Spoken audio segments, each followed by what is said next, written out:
Hello नमस्कार friends, आप सभी का फिर से स्वागत है मेरे इस YouTube चैनल पर जिसका नाम है नॉलेज वर्ल्ड। आई होप कि आप सबको बहुत अच्छे से समझ आ रहा होगा। और हम बात कर रहे थे विशेषण शब्दों की, और हमने बात की थी 3 शब्दों के बारे में। हमने समझा विशेषण, विशेष्य और प्रविशेषण के बारे में हम समझ चुके थे। विशेषण शब्द जिनकी वे शब्द जो संज्ञा और सर्वनाम की विशेषता बताते हैं उन्हें विशेषण कहते हैं। फिर बात की थी हमने विशेष्य, जिन शब्दों की विशेषता बताई जाए, यानी संज्ञा और जो सर्वनाम है वही हमारे क्या होंगे, विशेष्य। और उसके बाद हमने बात की थी प्रविशेषण की, कि प्रविशेषण जो है वो विशेषण की भी क्या बताएंगे, विशेषताएं बताएंगे। कुछ शब्द हमने देखे थे जैसे कम, बहुत, खूब, थोड़ा, निपट, ज्यादा। ये शब्द जो है ये जब विशेषण के आगे लग जाते हैं तो ये प्रविशेषण का काम करते हैं। यहाँ तक हम पढ़ चुके थे। उसके बाद हमने बात की थी कि जो विशेषण है उसकी अवस्थाओं की हमने बात की थी, और हमने देखा था कि अवस्थाएं जो है विशेषण की वो 3 होती हैं। पहली हमने पढ़ी थी मूलावस्था, दूसरी उत्तरावस्था और तीसरी उत्तमावस्था, पॉजिटिव, कंपैरेटिव और सुपरलेटिव। तो जो पॉजिटिव है वो किसी की एक सिंपल सेंटेंस होता है, उसमें ना किसी की तुलना होती है और न ही कुछ और, सिंपल एक साधारण वाक्य हमने देखा उसमें। उसके बाद जब हमने उत्तरावस्था की बात की तो 2 या 2 से अधिक चीजों के अंदर वहां क्या किया जाता है, तुलना की जाती है। लेकिन तुलना सबसे नहीं की जाती। सबसे तुलना कहाँ की जाएगी, वो उत्तम अवस्था में की जाएगी। यहाँ तक हम पिछली हमारी वीडियो में पढ़ चुके थे। आइए अब आगे शुरू करते हैं। आज की वीडियो में हम देखते हैं कि हमारा जो आज का टॉपिक रहेगा वो हम पढ़ेंगे विशेषण के भेद। उससे पहले एक मेन जो चीज है, कुछ नोट मैं आपको बता रही हूँ। देखिए, प्रविशेषण, उसके बाद विशेषण और उसके बाद तम। विशेषण के साथ ही तम जो प्रयोग करते हैं हम, यानी उत्तम अवस्था में जब हम ये जो तम यूज करेंगे, और उसके बाद हमारा विशेष्य। कई बार हम सेंटेंस लिखते हैं, पढ़ते हैं और बुक्स में भी मिल जाता है, यह है बहुत या सबसे,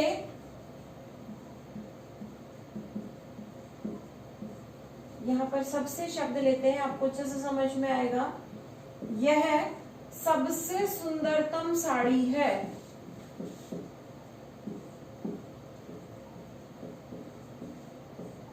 यहाँ पर देखिए, सबसे शब्द जो है वो अपने आप में उत्तम अवस्था का बोध कराती है, जबकि सुंदरतम शब्द में तम लगा देने से यह भी उत्तम अवस्था का बोध करा रही है।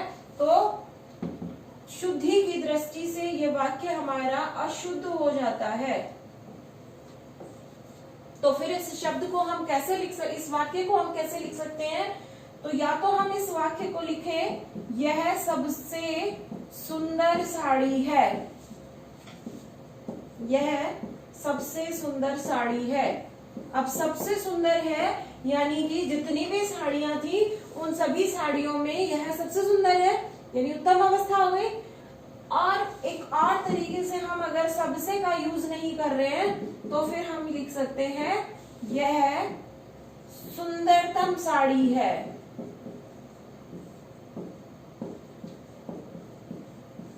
यह सुंदरतम साड़ी है।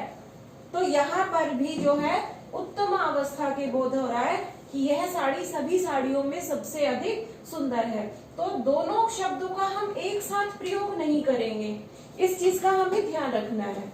ठीक है, अब बात कर लेते हैं विशेषण के भेदों की।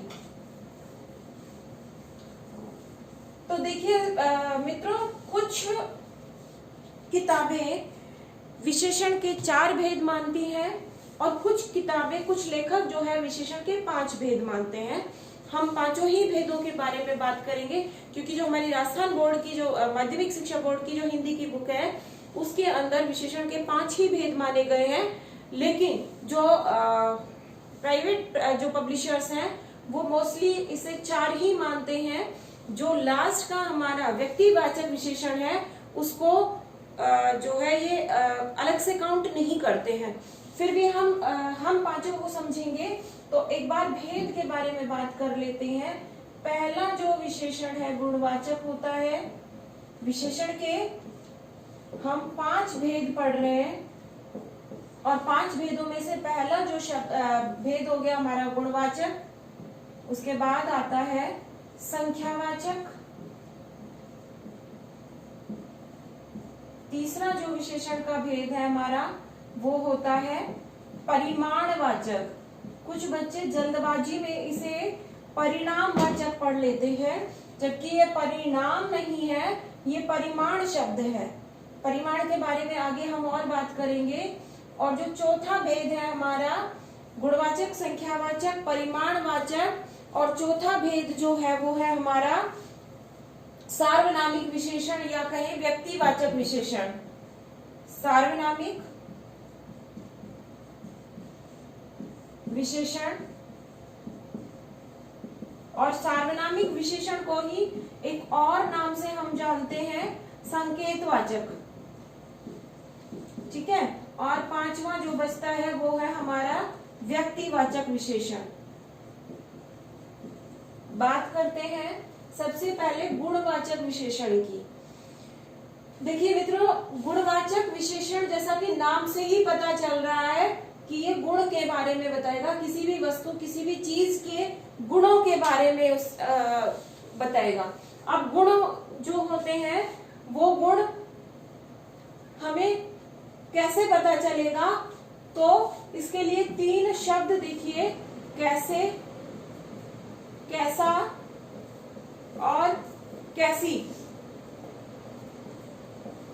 जब हम वाक्य से ये तीनों में से कोई भी प्रश्न पूछेंगे और हमारे पास आंसर आ जाएगा, तो वहां पर हमारा जो विशेषण होगा वो होगा गुणवाचक। चलिए बात कर लेते हैं गुणवाचक विशेषण की।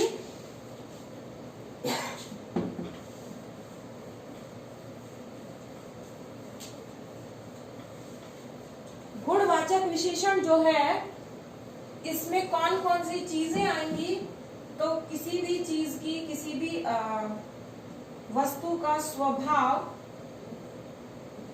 उसका रंग, उसका आकार प्रकार, उसकी दशा, उसकी दिशा, ये सभी किसमें आएंगे, ये सभी गुणवाचक विशेषण में आएंगे। स्वभाव की बात करें तो शर्मीला, ठीक है, शैतान, समझदार, ये सभी क्या है, किसी भी व्यक्ति के ये गुण होते हैं, स्वभाव होता है। रंग की बात करें तो काला, पीला, नीला, सफेद, कोई भी रंग अगर आता है तो वो भी किस में जाएगा, गुणवाचक में। जैसे काले रंग की गाड़ी, गाड़ी कैसी है, काली, तो यहाँ पर कैसी से हमें आंसर मिला। ऐसे ही वह बहुत शैतान है, वह कैसा है, शैतान, तो हमें कैसा शब्द से इनके आंसर मिल रहे हैं। आकार प्रकार की बात करें तो लंबा, चौड़ा, इतना, बोना, कुछ भी इस तरह का आकार प्रकार की बात करें तो वो भी इसी में आएगा। दशा की बात करें तो सर्दी, गर्मी, पतली, गरम, ये दशा हो गई। और दिशा की बात करें तो जैसे पश्चिमी, उत्तरी, पूर्वी, ये दिशाएं हो गई। ठीक है। तो ये सभी जो है ये किसके भेद किस भेद में आते हैं? ये सारी, इनमें से अगर कोई भी शब्द आता है तो ये सभी गुणवाचक विशेषण के अंदर जाएगा। चलिए उदाहरण से समझ लेते हैं इसे कि किस तरीके से ये जो है गुणवाचक विशेषण बनता है। सिंपल सा इसका रूल है, अगर आप इनमें से कोई सेंटेंस में ये शब्द आते हैं, आप कैसा, कैसी या कैसे प्रश्न उससे करेंगे। अगर आपको आंसर विशेषण में आता है तो फिर आपका वो कौन सा विशेषण होगा? गुणवाचक। अब इसके उदाहरण की बात कर लेते हैं थोड़ी सी। तो उदाहरण हम देखते हैं,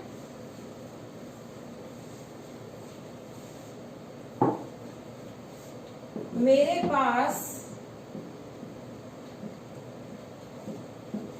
लाल कमीज है। कैसी कमीज है? लाल कमीज है। तो ये किसका उदाहरण हो गया? गुणवाचक का। विहान बहुत समझदार है।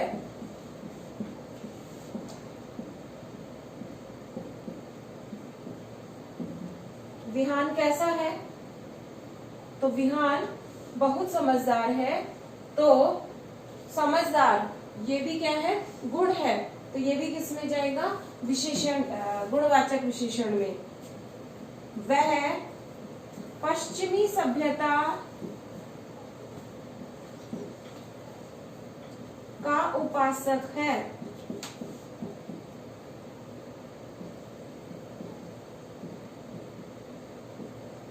पश्चिमी सभ्यता, आज हमारी पब्लिक जो है वो बहुत अंधाधुंध तरीके से पश्चिमी सभ्यता को फॉलो कर रही है, ठीक है। तो वह पश्चिमी सभ्यता का उपासक है। अब यहाँ पर कैसी सभ्यता का उपासक है? तो पश्चिमी सभ्यता का। तो ये भी कौन सा विशेषण हो गया? गुणवाचक विशेषण। वह चौकोर है। वह घर चौकोर है। अब घर की क्या विशेषता है? वो कैसा है? चौकोर है, स्क्वायर है, ठीक है। तो इस तरीके से ये सभी उदाहरण किसके हैं हमारे पास? गुणवाचक के। आई थिंक आप सबको गुणवाचक विशेषण समझ आ गया होगा। जो शब्द किसी भी वस्तु के गुण, दशा, रंग, रूप, आकार, प्रकार, दिशा, दशा आदि के बारे में हमें बताते हैं, वो गुणवाचक विशेषण में गिने जाते हैं। चलिए अगले विशेषण की बात करते हैं। अगला जो विशेषण है हमारा वो है संख्यावाचक विशेषण।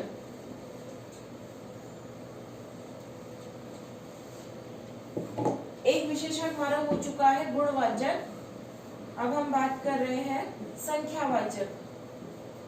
नाम से ही पता चल रहा है, जब किसी वस्तु की संख्या के बारे में बात की जाती है वो हमारा कौन सा विशेषण कहलाएगा? संख्यावाचक विशेषण। इसके लिए, इसकी पहचान के लिए हम कितना, कितनी और कितने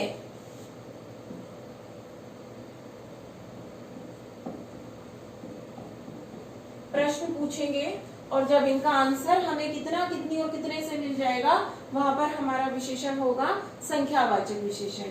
देखिए संख्यावाचक जो विशेषण है इसके दो भेद होते हैं।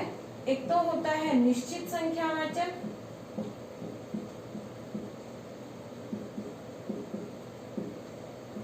और दूसरा होता है अनिश्चित संख्यावाचक।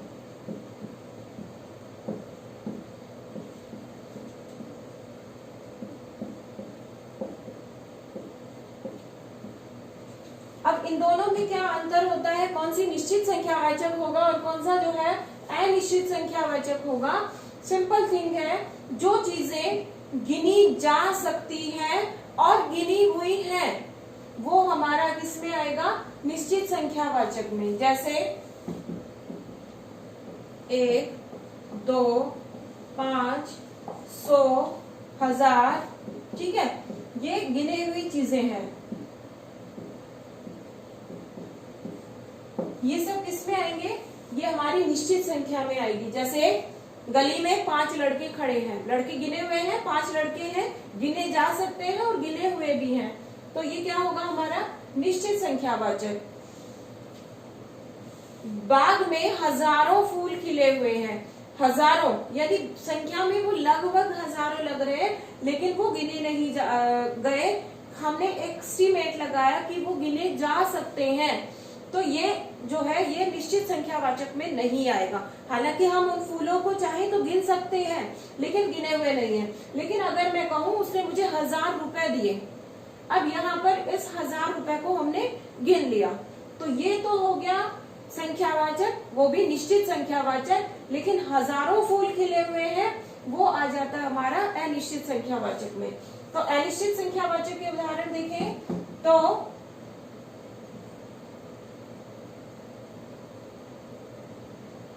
कई, बहुत, खूब, अनेक,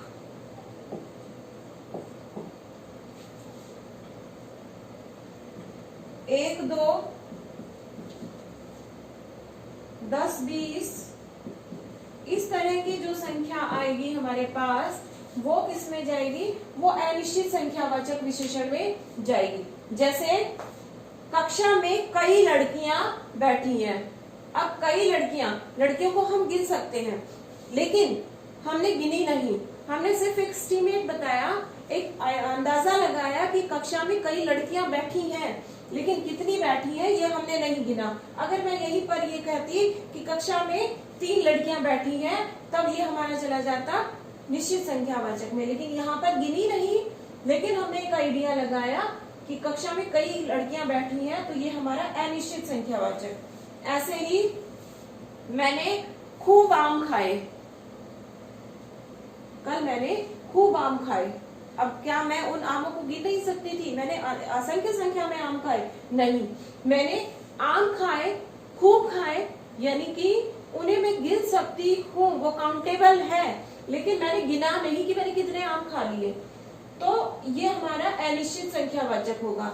ऐसे ही मैं कहूँ कल 10-20 लोग मेरे घर पर आए, अब 10-20 लोग, 10-20 लोगों का मतलब मैंने उन्हें गिना नहीं, वो 10 थे, वो 12 थे या वो 15 थे, एक आइडिया मैंने लगाया कि 10-20 लोग वहां पर आए, तो ये भी हमारा किसमें जाएगा, अनिश्चित संख्यावाचक में। आई होप कि आपको संख्यावाचक जो विशेषण है ये समझ आ गया होगा। इसमें हम प्रश्न पूछेंगे कितना, कितनी और कितने। जैसे आपने शोले मूवी देखी होगी और आपने सुना था कितने आदमी थे, है ना, और वो कहता है सरदार 2 आदमी थे, तो वो 2 आदमी गिने जा सकते थे, गिने हुए थे, इसलिए वो किस में आया, संख्यावाचक में। और अगर वो आंसर दे देता कि भाई बहुत सारे आदमी थे, तो क्या निश्चित संख्या वहां हमें पता नहीं चली, इसलिए वो अनिश्चित संख्यावाचक में आएगा, और 2 आदमी थे वो हमारा निश्चित संख्यावाचक विशेषण का उदाहरण हो जाएगा। चलिए, हमारा संख्यावाचक विशेषण हो गया है। अब हम बात करते हैं अगला जो विशेषण है हमारा, और उसका नाम है परिमाणवाचक विशेषण। जो है वो बच्चों बहुत इजी होते हैं, एक बार अगर समझ में आ जाए तो फिर इन्हें हम कभी नहीं भूल पाते, ठीक है। तो एक बार ध्यान से समझ लीजिए, उसके बाद आपको इनमें कभी कोई परेशानी नहीं होगी।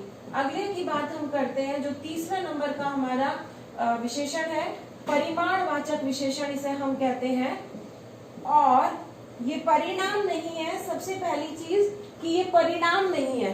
परिणाम का मतलब होता है रिजल्ट, है ना, मेरी कक्षा का परिणाम घोषित हो गया, या मेरे जो एग्जाम मैंने दिया था उसका परिणाम आ गया, उसका रिजल्ट आ गया, तो परिणाम जो शब्द है उसका मतलब होता है रिजल्ट, लेकिन नतीजा।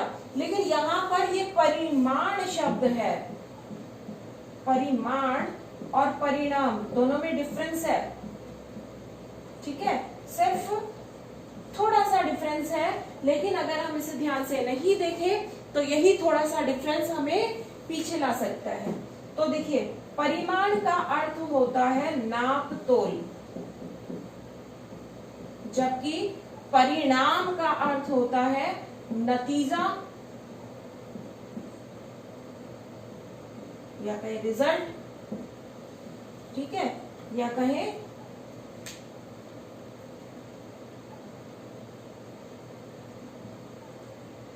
मेरी एग्जाम का नतीजा आ गया या मेरी एग्जाम का जो है रिजल्ट आ गया, तो इस तरीके से इसका अर्थ हो गया नतीजा। हम बात कर रहे हैं नाप तोल की। अब देखिए, जो चीजें हम गिन के खरीद सकते हैं उनको तो हम गिन के ही खरीदेंगे।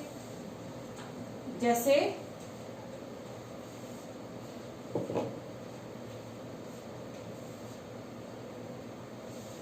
मुझे 1 दर्जन केले चाहिए। अब 1 दर्जन का मतलब क्या होता है? 1 दर्जन में कितने केले होंगे? 12 केले, तो वो तो हो गया संख्यावाचक। लेकिन मैं कहूं मुझे 1 किलो चीनी चाहिए, क्या मैं 1 किलो चीनी को गिनकर, उसके दाने गिनकर खरीद सकती हूँ? क्या ये पॉसिबल है? जी नहीं, ये पॉसिबल नहीं है। तो फिर मैं कैसे खरीदूंगी? उसे तोलकर, ठीक है। ऐसे ही मैं कहूं मुझे 1 मीटर कपड़ा चाहिए, क्या 1 मीटर कपड़े को गिनकर खरीदा जा सकता है? जी नहीं। इससे कैसे खरीदा जाएगा? नाप कर, ठीक है। तो हम बात कर रहे थे परिमाण की। परिमाण का अर्थ हमने देखा नाप या तोल। ऐसी चीजें जिन्हें हम गिनकर नहीं ले सकते, गिन नहीं सकते। इसमें लिक्विड आ जाएगा आपका, जैसे तेल है, चीनी है, तेल है, पानी है। मैंने कहा 1 गिलास पानी ला दो। अब 1 गिलास पानी, गिलास हमने गिना है, पानी को हम नहीं गिन सकते। ऐसे ही मुट्ठी भर चावल। अब मुट्ठी भर चावल मुट्ठी भर है, लेकिन वो भी कैसी इकाई में आएगा? तोलने की इकाई में। अगर हमें चावल खरीदने हैं तो हम उसे तोलकर खरीदेंगे, ना कि गिनकर। तो उस तरीके से जो परिमाणवाचक विशेषण होता है, इसके भी 2 भेद होते हैं। एक होता है निश्चित परिमाणवाचक,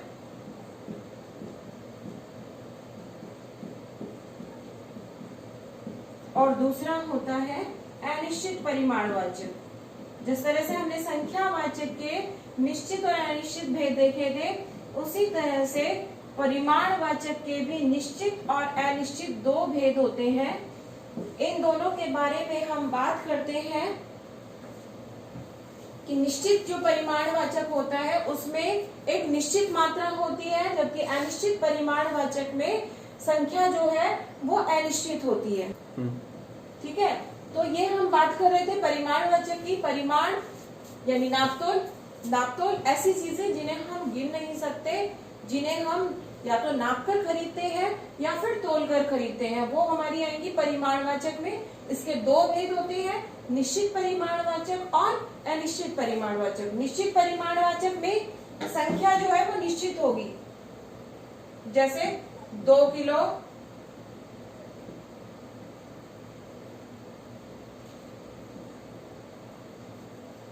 आम, या कहें 2 किलो चावल, 2 किलो चीनी, ठीक है, 2 लीटर दूध, 1 बाल्टी पानी।